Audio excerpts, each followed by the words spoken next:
நீங்க சொல்ற 10 உதாரணத்துக்கு இங்க 10 உதாரணம் 15 உதாரணமே இருக்கு. இந்த பார்வை இருக்கட்டும்பா.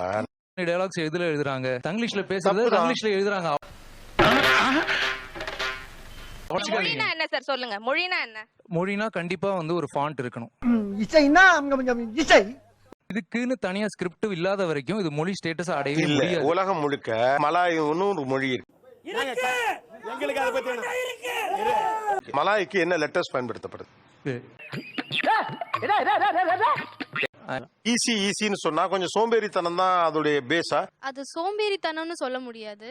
என் மனசுல இருக்கிறத வெளியே எடுத்து ஆமா, சொல்றது அதுக்கு தான அப்பட சும்மா சொல்லிட்டு போயிடலாமே. எதுக்கு அவ்வளவு வார்த்தைகளை தேடி தேடி கொட்டணும்?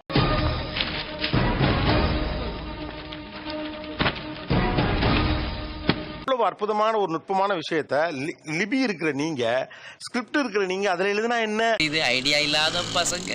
என்ன நினைக்கிறீங்கன்னா, கடையில் விற்கும் பண்டம் போல யூசர் ஃப்ரெண்ட்லியாக இருக்கணும்னு எல்லாத்தையும் யூசர் ஃப்ரெண்ட்லி கேட்டகரி கொண்டு போக முடியாது. பொதுவா எழுதுறதே குறைஞ்சிருச்சு சார். டைப்பிங் தான் ஜாஸ்தி இருக்கு. ஏன் ஒரு தமிழ் கீபோர்டுக்கு ஒரு எஃபர்ட் போடக்கூடாதுன்னு கேக்குறாங்க. சோ ட்ரை தானேன்னு கேக்குறாங்க. ஏன்டா சாயிர? டேய் ஏன் சாயிர?